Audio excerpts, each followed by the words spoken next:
Coming up on Here's the Truth with Georgia Ford. This is a good thing for the city of Minneapolis. The state lays out a plan for police reform within MPD, but is it enough to rebuild community trust? It's not the end all, be all, or start of a conversation of what it looks like to overhaul our public safety system. It's one step. Then we hear from the state rep that's leading the way to protect missing and murdered Black women and girls. More than 100,000 Black women and girls were reported missing. And we head out to a red carpet event where dads are celebrating their daughters.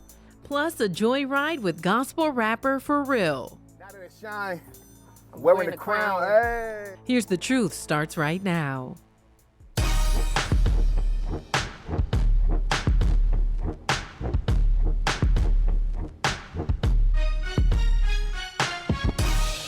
Thanks so much for joining us. I'm independent journalist Georgia Ford.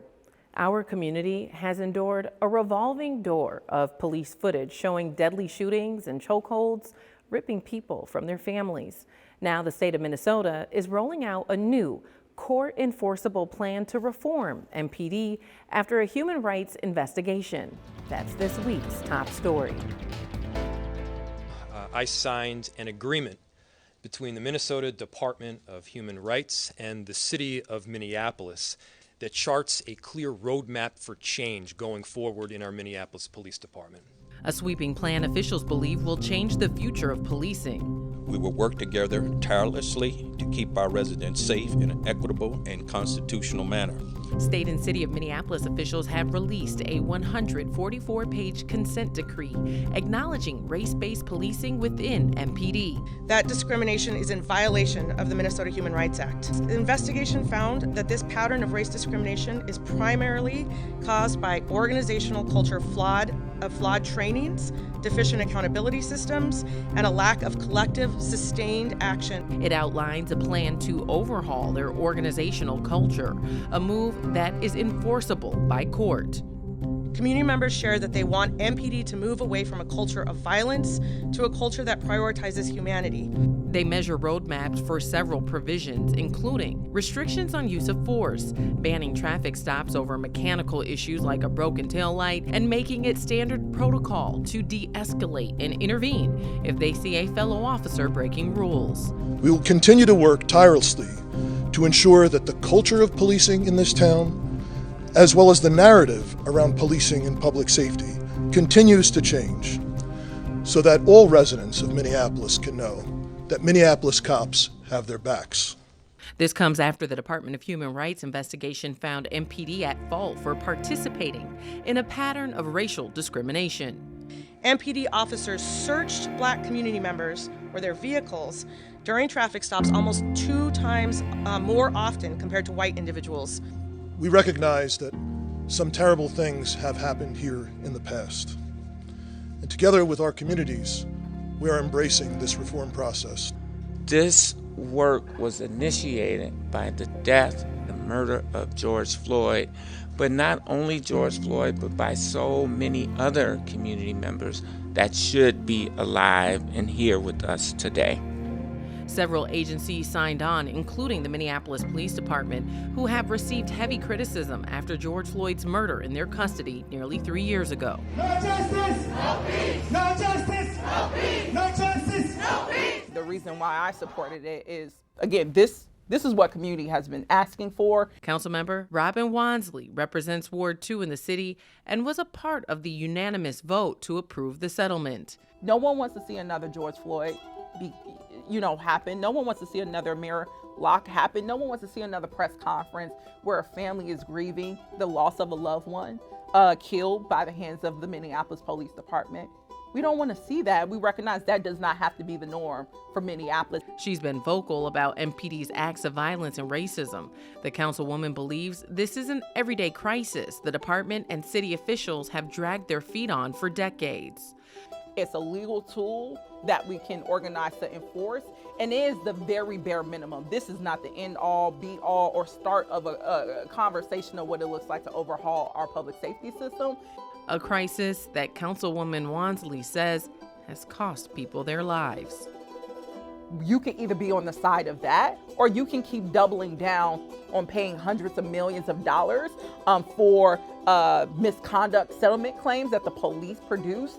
We can continue pouring $200 million every year into a department that violates both human rights and constitutional law. We failed horribly, and the state had to come in and intervene. This is not a partnership. I think people, specifically Mayor Fry, is coming out and doing a victory lap in with his press conferences. This is a good thing for the city of Minneapolis. We failed. You failed. City council failed over a period of 10 years, so much so that the state had to come in and tell you how much you failed and basically say, in order for you to even do bare minimum reforms, we need you to enter into a legal agreement that can be enforced by the courts. So community has every right to be concerned about the seriousness of our city leadership, because they have proven time and time again they're not serious. Council has proven time and time again that they would prefer to be a council of thoughts and prayers than a council of action. And she's sounding the alarm on some of the provisions that make room for more resources for MPD. That is the biggest red flag. This legal settlement should not be used to give a blank check to MPD to do whatever they want. You don't get rewarded for, beating people and killing people for 10 years and basically violating human rights. Officials say an independent evaluator will be hired and given more than $1.5 million plus over 24 workers to oversee the 4-year plan, leaving room for skepticism from Wansley and members of the community. They would continue funding the same department that was causing tremendous amount of harm before George Floyd was killed. So the public has every right to not trust this city leadership to carry out what is outlined in these provisions. You have to start from somewhere. Brian Fullman is a lead organizer for the Barbershop and Black Congregation Cooperative. I don't think the consent decree went far enough for us to exhale and say that we still don't have to deal with the toxic culture of the Minneapolis Police Department. Brian was on the front lines of Vote Yes Minneapolis, the Black-led campaign to replace MPD with a different public safety department, an effort that fell short on Election Day, but he believes that work was not in vain. So I want to make sure we are celebrating not having a decree, but documented conversations and protesting and organizing all played a part where the state said, you all have to do something. Both Wansley and Brian say this is a small step forward for police reform that reaffirms the power of the people. I don't find my hope in this place. I have never found my hope in this place because history has shown the power lies within the people. The beauty and the blessing in it is that we've moved the needle. People who seen themselves as sideliners, who didn't have a voice or didn't feel their voice was worthy enough of being thrown into the public arena, but now are champions, leaders in the community, engaging in conversation in the community around the issues that matter to them, and public safety being one of the top ones. They feel responsible for their community now. They feel like protagonists in their own story. And so that's the beauty of what we've done. Those are the wins. Those are the wins. Now, the state agreement is separate from the federal investigation of MPD that's still ongoing. If there's any conflict between their findings and the new state agreement, state officials have agreed to adjust the plan. She said something that haunts me to this day. I am left wondering if that initial response had been different, would my daughter be here today? State lawmakers are stepping up to fight against an epidemic of missing Black women. Representative Ruth Richardson is leading a charge to create an office for missing and murdered Black women and girls, the first of its kind in the nation. We don't know how many Black women and girls are missing in this country right now. We just know that it's more than 75,000. It's an important, I think, step forward because at the heart of this, it's great for us to be the first, but we shouldn't be the last, because this is actually setting up a blueprint for a national model that is needed to address a national crisis. The office would collect data and review cold cases along with suspicious death investigation reports that were ruled as a suicide. The push for the bill came after a task force found that 40% of domestic homicide victims are Black, despite only accounting for 7% of the state's population. If it passes the Senate, the new bill will spend roughly $2.5 million over the next 2 years to help save Black women in the state. There is a target that's really on the back of Black women and girls within our state and within our nation as well, because when we hear convicted traffickers saying that they targeted Black women and girls because they didn't expect that they would get the same jail time or that they would get the same interest from law enforcement, that is in essence telling people, here are really vulnerable people that you can go after, and you may not get as much time. We should have done this a long time ago, but the reality is we're here now and we need to pass it this year. One of the things that's been happening is the families who've been advocating for this for 4 and 5 years, every time they have to go to the legislature and tell their story, they are re-traumatized by the loss of their loved one. And so in their honor and to ensure that we can create a safer Minnesota, we just have to do this now. If it passes the Senate, the new bill will spend roughly $2.5 million over the next 2 years to help save Black women in the state. After the break, a special red carpet event for little girls and their dads. You're showing the unconditional love that a father sees in his daughter. Let's turn up real quick. And later, rapper For Real shows us how he's connecting with youth through hip hop. I thought gospel music was a great avenue for me to give kids something different.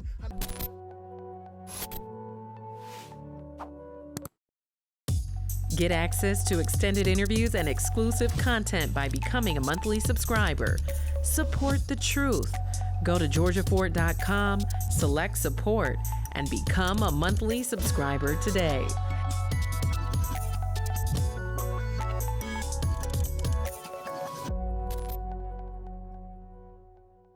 Are you ready to get in the best shape of your life?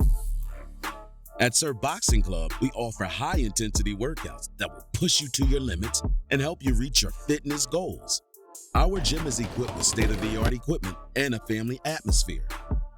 Experienced trainers will guide you every step of the way, whether you're a beginner or a seasoned fighter.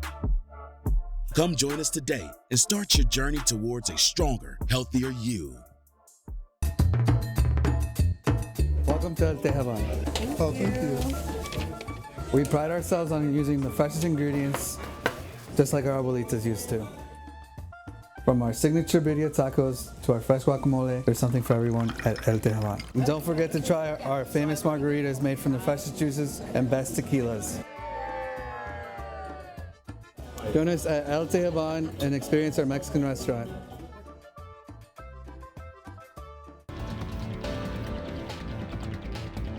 Father figures are showing the Twin Cities that chivalry is not dead.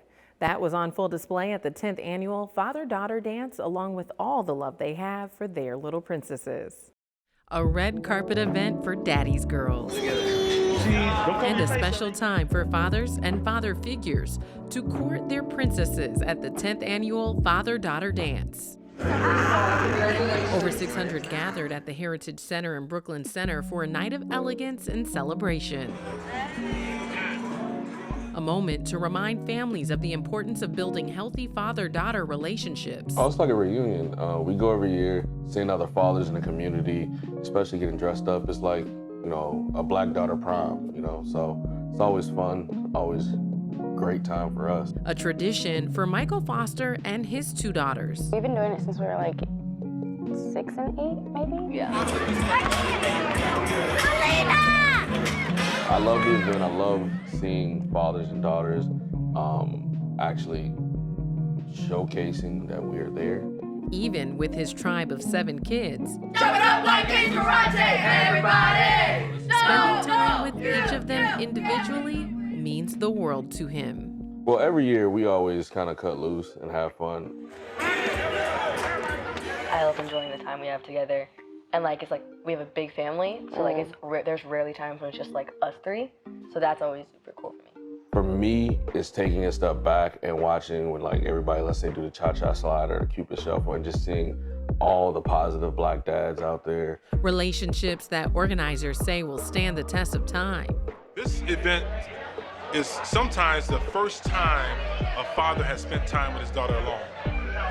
A night out with him and his daughter, dressed up, a night out to have dinner, a night out to dance, to have their first dance together. It's a night to have and to somewhat create traditions that would change their family forever. Terry Austin, director and founder of the nonprofit Positive Image. They show the love from a man perspective. And that's what we want them to do, is to know what it feels like to be loved by a man that they love.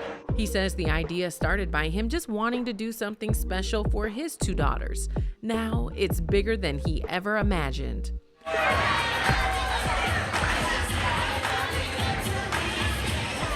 Our daughters one day is going to have a child, and they may have a daughter or a son, and what we do with them is going to dictate how they raise their families. And Terry believes the event dismantles negative stereotypes associated with Black fatherhood. I always remind my daughter that she has limitless potential. Black fatherhood matters. When Black fathers show up, our community changes.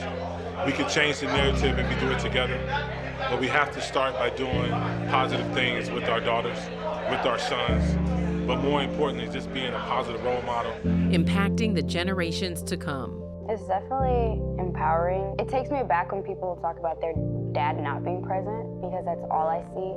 Especially going to these dances, I just see dads having a good time with their daughter, especially all those little Black girls just having fun, looking up to their dad, like dancing on their feet, or even like they'll do throwback songs and all the little girls trying to dance their dad's letting loose.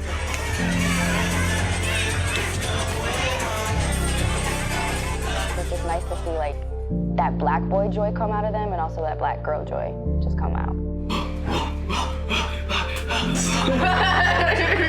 Yeah, it's a sisterhood for real. Like there was this one girl in a white dress, she kept like pulling me in a circle, and I was like, oh my goodness, please. But it's always really fun and it's exciting, and it's really hot because there's so many people just dancing. And like there's this one little girl who asked to dance with us, and I was like hanging out with her the whole time. It's just really welcoming. Everybody's welcome. Oh, the dancing is always the best part. The dinner, the performances, the camaraderie and talking to different dads, that's always great. In addition to showcasing the best dancer, the event also encourages girls to do well in school. I like they add like a little ceremony for honor roll students. My name is Kyra Foster. I go to Simley High School and I want to be a certified nurse midwife. Oh, congratulations.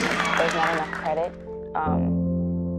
towards us for pushing and continuing to thrive, and especially with our academics, it's not really expected of us, and to give them the credit that they deserve and to take a little moment to appreciate them, I really like that they do that.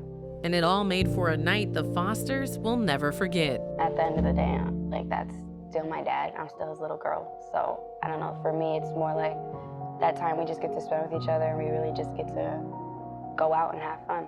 And a spot on the open floor to dance the night away. Still ahead, buckle up. We're going on a joyride with gospel rapper For Real. Look at me now, look at me now, look at me now, look at me now, look at me now. Are you not confident in your smile? Well, we have a plan for you. Here at Code White Teeth Whitening, we are here to help you reach your smile goals. We're offering up to 70% off your commitment. Now that's something to smile about.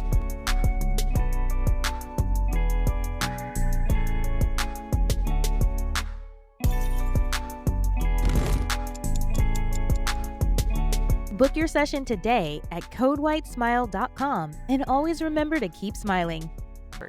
Today's Joyride is sponsored by Nail Partners. When ministers deliver messages, it's usually in the form of sermons. But in this week's Joyride, youth minister and gospel rapper For Real shows us how he delivers his through music. Hey, what's up? Oh my gosh, good to see you. Real? I am so for real. Good It to is see so you. good to see you too. It's good to be seen. Are you ready to roll? I am so ready. Is there anything about being a Christian rapper that's difficult? Oh my gosh. So when I first started doing Christian hip hop, it was not accepted by the church. It wasn't accepted by the streets because the streets looked at it like, oh, that's corny. Nobody wants to hear about Jesus in raps. And you're in this intersection where you feel like you're the underground of the underground. And in a lot of ways, it still feels like that. But as of recent, I really feel like a lot of Christian hip hop artists have been reclaiming glory and authority. The times have changed.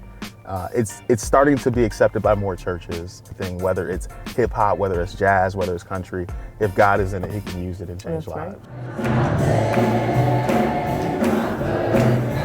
So you are a rapper, you are a youth minister. Yeah. How did you get to this place where you have the intersection of the music that you love and the culture you love and bringing that together with your faith? I wrote a poem one day, and this was 2008, and I called my cousin, Bishop, Try Bishop, he's a producer, and I said, hey Bishop, I think I wrote a rap.